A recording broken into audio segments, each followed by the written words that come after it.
Bonjour et bienvenue sur la chaîne d'Abacus Consulting. 19 millions de Français, donc pratiquement un Français sur trois, a déjà exprimé son désir de s'installer à son compte en 2016, sous les 2 ans qui suivaient. C'est énorme au point de vue de la population, c'est énorme au point de vue des changements d'attitude et surtout quand on considère qu'il y a pratiquement 6 jeunes sur 10 qui veulent se lancer dans l'entrepreneuriat, eh bien, on arrive à se demander si nous avons bien l'infrastructure en place qui va permettre à ce développement de se produire. Êtes-vous prêt à entreprendre? Eh bien, c'est justement le sujet de notre émission aujourd'hui. Alors d'abord, il faut bien comprendre d'où ça vient. 19 millions de Français ne se sont pas réveillés un beau matin en se disant « tiens, c'est une bonne idée de devenir entrepreneur ». Je pense que ça commence déjà par ce mal-être, ce malaise que nous avons, qui fait que nous ne nous sentons pas bien dans les situations que nous vivons, soit professionnellement, soit justement en recherche de professionnalisation. Et pour les jeunes, c'est encore pire parce que se décider vers un avenir qui est tout à fait incertain, en sachant que même des études qui sont assez difficiles à poursuivre et qui sont très onéreuses, ne vont pas nécessairement leur donner un débouché professionnel qui va leur permettre de vivre, de faire ce qu'ils ont envie de faire. Donc il y a ce malaise très profond, on ne sait pas exactement de quoi il s'agit, à part que ce que l'on fait pour l'instant, ce que l'on est pour l'instant, ce que l'on vit pour l'instant, ne convient pas, ne nous met pas à l'aise, ne nous permet pas de nous épanouir. Ce sont ces émotions que nous avons un petit peu au creux de l'estomac, que quelque chose ne va pas, on ne sait pas, on se sent pas bien et on n'arrive pas à mettre le doigt dessus. C'est seulement au bout d'un moment que l'on commence à se rendre compte que ce qui ne va pas, c'est la qualité de vie que l'on s'est formé ou que l'on pense devoir subir ne correspond pas à nos attentes. Et il est tout à fait normal à ce moment que l'on commence à se poser des questions, en particulier, qu'est-ce qu'il faudrait faire pour que cette situation change? Est-ce que cela peut changer si j'améliore mes conditions de travail? Est-ce que ça peut changer si je change de travail?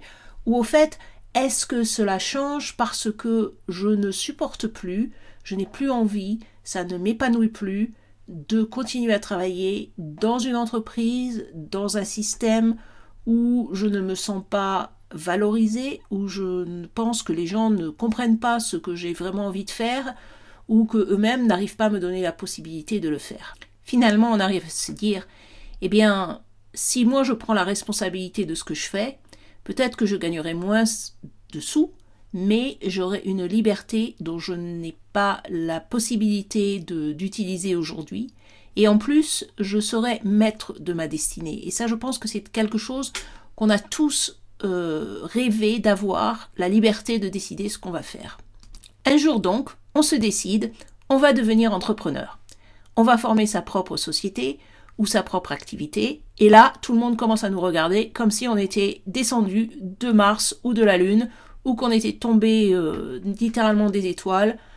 Et la peur que nous avons, la peur viscérale de laisser quelque chose qui soit sécurisé malgré tout, même si ça ne nous fait pas particulièrement plaisir, commence à se tirailler avec nos sentiments de vouloir être indépendants. Et ça, c'est une phase que certaines personnes arrivent à comprendre et à surmonter, et d'autres personnes ont énormément de mal et vont continuer à porter pendant très longtemps durant leur période d'apprentissage en tant qu'entrepreneur ou porteur d'activité, car il y a cette peur viscérale du changement.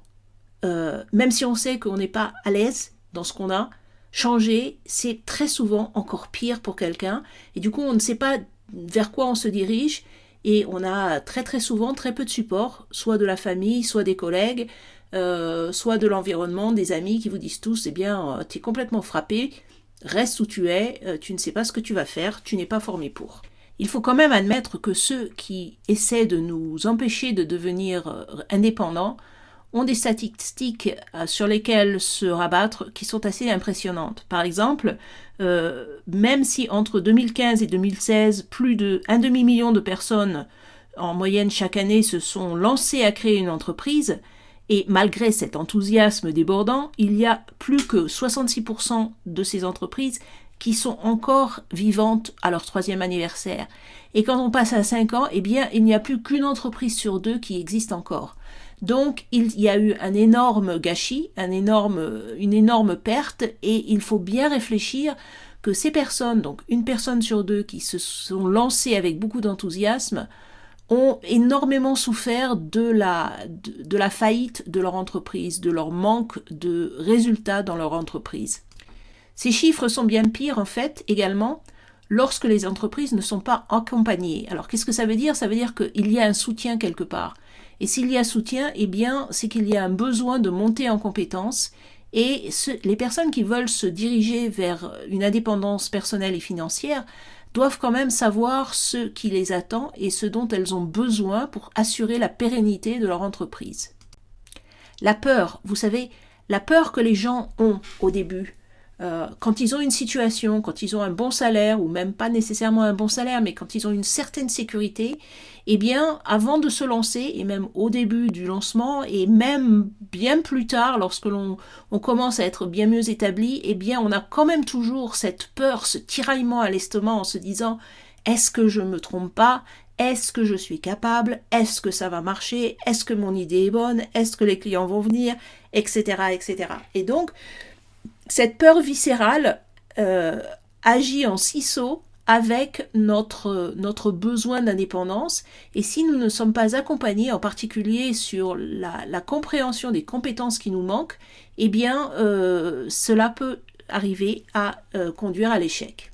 Donc, mis à part ce désir profond de redevenir maître de sa destinée, eh bien nous les Français, on a également le plus d'anxiété quand il s'agit de créer, particulièrement vis-à-vis de la stabilité et de la sécurité de notre revenu.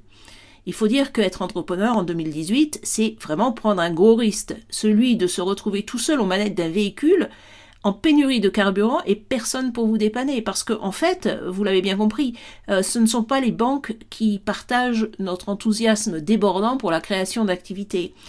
Se mouiller les doigts de pied, ce n'est pas à la mode dans les milieux bancaires. Donc vous savez très bien que pour être bien financé, il faut bien réfléchir et il faut avoir un petit peu de ressources derrière soi et de compétences derrière soi pour ce faire. Et donc grâce à cette tiédeur, ce qui n'est pas si on ne peut même pas l'appeler un âge de glace, les petits coups de pouce qui pourraient faire la différence entre la croissance et la décapitation de la part de nos chères banques, eh bien ne se manifestent quasiment plus. Il faut donc être tout à fait conscient des risques financiers et qui sont vraiment réels et être prêt à les assumer, non seulement personnellement, mais si vous avez une vie de famille, il faut savoir comment cela va être assumé. Et ça ne veut pas dire qu'il faut être prêt à tout perdre, mais il faut être hyper vigilant dans la conception, dans le montage, dans le lancement et la croissance de son entreprise. Bravo, vous vous êtes vraiment bien accroché dans cette première vidéo parce que c'était pas si facile que ça. Vous avez vraiment négocié les affres de l'inconnu, vous avez surmonté les peurs, les critiques, les avertissements de bien intentionnés de vos proches, mais quand même ça vous fout un petit peu les boules.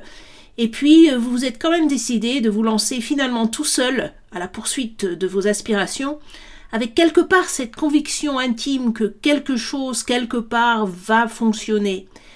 Même si, bien franchement, c'est un petit peu dangereux, qu'on ne sait pas encore vraiment, qu'on n'ait pas vraiment de clarté sur ce qu'on a vraiment besoin, qu'on est encore un petit peu dans le flou sur les détails de notre activité, ou bien même encore les compétences dont on a besoin pour faire marcher cette activité. Alors, dans le vidéo suivant, nous allons parler de l'incontournable, ce qu'il faut définir, savoir, ce qu'il faut éviter ou au contraire ce qu'il faut maîtriser, mais aussi pourquoi on ne nous en parle jamais.